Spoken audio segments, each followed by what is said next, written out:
আপনারা যদি এই দেশের শাসনভার কার্যক্রম পরিচালনা করে যেতে চান তাহলে অতি সত্তর ধর্ষকদের বিচার নিশ্চিত করুন।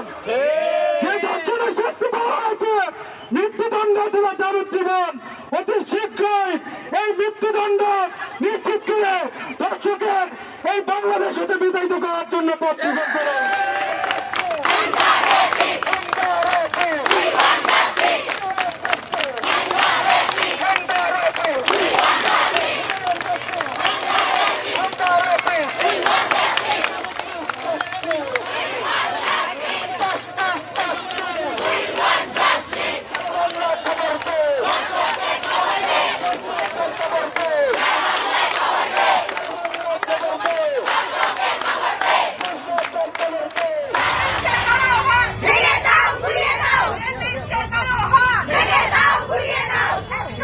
Action!